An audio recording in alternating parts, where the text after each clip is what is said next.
When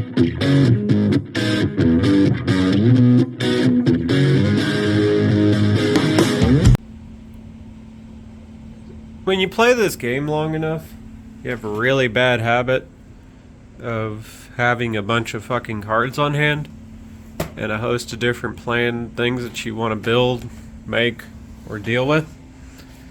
So you're stuck with like decks on decks on decks. And doing complete, or can I budget, I've been focusing a lot of time on this. So this weekend for the Star Strike Blast sneak peek, which, to be honest with you, was an absolute fucking shit show, fucking waste of my goddamn time,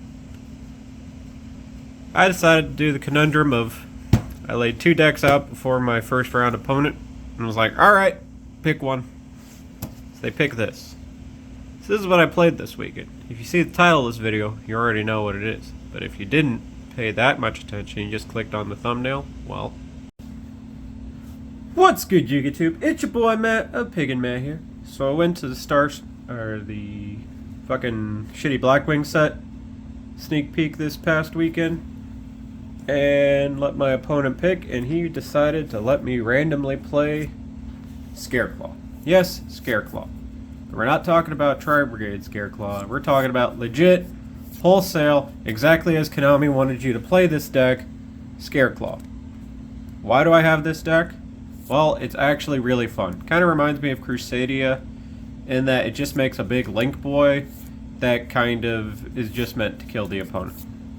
And also, in Darkwing Blast, this deck got 2 new cards in the form of Twin Saw and Decline, being the real notable ones. They're unfortunately not in the deck, but I will be testing them in future revisions the next time I decide to play with this deck, because both of these cards are really cool. This one takes the field spell and puts it back in your hand, and if you have Visa Starfrost, it's a really shitty Book of Moon. This card is basically an Icarus attack, which is really cool.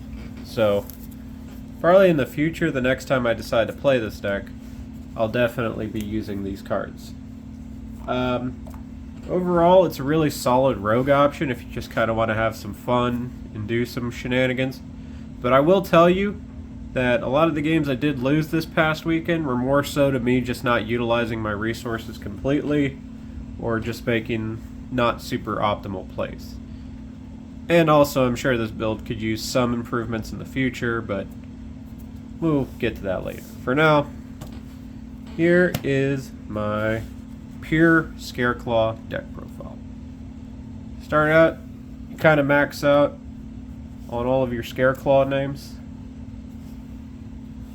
with your 3 Baloney, 3 copies of Acro, 3 copies of Astra, 3 copies of Reinhardt, and then just the singular Visa Starfrost. The gimmick with these guys is that they special summon themselves to an adjacent unoccupied column from another Scareclaw monster, or a column one of the Scareclaw Link monsters points to. And then afterwards, they kind of just give certain effects based on... they just basically grant effects to a Link monster. Baloney here gives it piercing. Acro is an attack boost for all your face-up defense monsters. Astra lets it attack multiple times. Reinhardt here doesn't really boost your Link monster, but he searches your Scareclaw spells and traps. And if there happens to be 3 or more defense monsters on the field when you activate that effect, you get to draw a card. It's really cool. And Visa Starfrost here, I guess, has some lore with it all, but he kind of acts as another neat extender, and he's a tuner, so you can make Baron de Fleur with this or another card you'll see in the extra deck later. That's not very good, but it's funny to play. Also, this guy has a neat little interaction with him, but that's beside the point. But I max out on these to be able to kind of just keep playing. Like Crusadias, you kind of just need as many of these to special summon as possible in order to really fully utilize your boss monster. Now, because all the level 3 guys happen to be Beast, I decided to play 3 copies of Rescue Cat. If you see this, and you resolve it, you basically are in the clear because this guy is absolutely nuts. It's a really, really great card. Just kind of get your plays going. Alright. Now, some other Scareclaw support. Of course, you have the Super Busted Field Spell. On activation, it rotas for a Scareclaw guy. If there are 3 or more defense position monsters on the field, this includes your opponent, you can basically just target any card and pop it. And then all of your opponent's monsters lose attack equal to the number of face-up defense position monsters on the field. It's a really good card. Like, actually legit super good. I kind of forgot to use the pop effect in some games, and that really would cost me. So always try to remember that when you're playing this deck. 2 copies of basically Monster Reborn. It can special summon back your Scareclaw or your Vista Starfrost, so you can just keep going. This card's really good. I played 1 copy of Straddle. It's basically a damage step thing, or it prevents your guys from being, or one of your guys from a targeting effect. It's really good. And yeah. Lastly, 1 Scareclaw Splash. Basically, you could send this when you have one of the Link guys to negate a face-up card. So it's kind of an out to Dark Ruler no more. And if you don't happen to use that effect, it turns your guys into Submarine Roid, which I kind of at points legit wish I had this on the field for some games, because if you're sitting on the Link 3, you kind of really can't do much attacking unless you Link. Alright. So that's kind of the Scareclaw exclusive cards. Now, to just kind of boost consistency or help the deck out, I played 3 copies of Nibiru, 3 copies of Ash Blossom and Joyous Spring, 3 copies of DD Crow, and 3 copies of Infinite Impermanence as my hand traps of choice. I just kind of thought overall that these would be the most impactful and do the most. And for the most part, they are all okay. You kind of would rather see combo and gas at points in this deck, so I'm not 100% sure if I want to continue to main deck so many hand traps in the future. But at the same time, I did like having all of these because I just kind of didn't really want to not be interacting on the opponent's turn, if that makes any sense. And the last support cards, your search guy's a warrior, so you play this card. You don't really need to play it probably with the 2 new cards I showed at the beginning of the videos, but I don't know, not 100% on that. Same thing with the terraforming. It's super easy to get to your field spell, so this kind of just wasn't really doing much. 1 copy of Harpy's Feather Duster, because I always want to main decked out to mine. 1 copy of Called by the Grave, because it's really good. And just for the 40th card and the last kind of weird tech spot, I played a singular copy of Pot of Prosperity. I don't really see the need to try to resolve multiple copies of this card, so I just kind of figured 1 would do enough, and for the most part I was correct.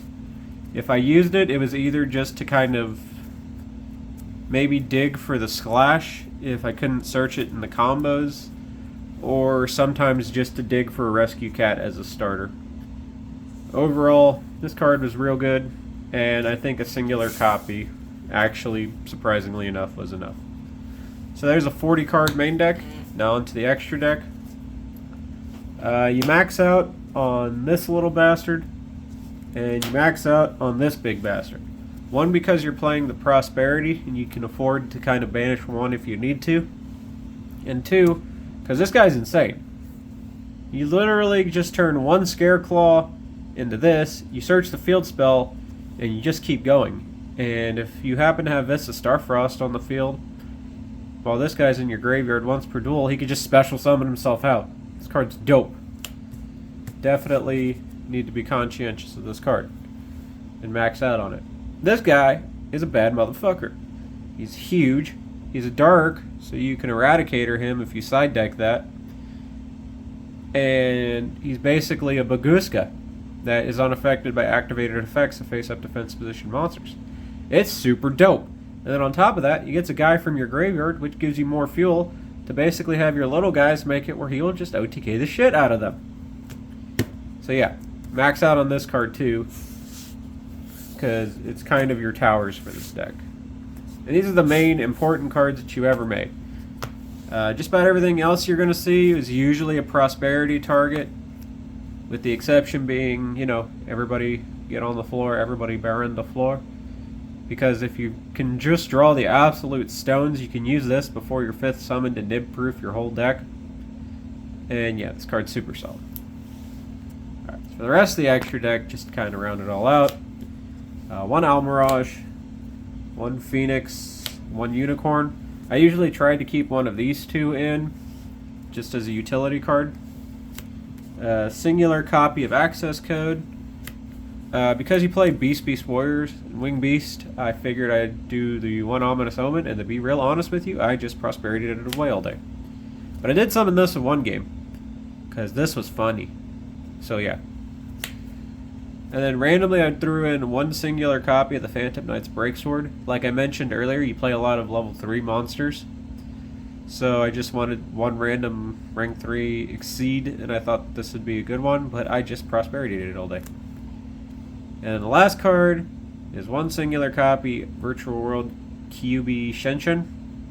I don't know, it's mid as fuck. Probably not going to play it again. Just prosperityed most of these cards away. I'm not going to go over the side deck because it was kind of shit, to be honest with you. And we have a bunch of new product coming out that's going to kind of change things up. And of course, this deck in and of itself is going to have some brand new support that I got to start testing soon. But at the same time, the deck's super fun, and I really kind of actually enjoy playing it. It does a lot more than it gets credit for, but it's still kind of missing something, and I haven't quite figured it out yet. So why don't you guys try taking this build and telling me what you would do, any improvements and what have you, and yeah. This is Meh, Pig and Meh, signing out.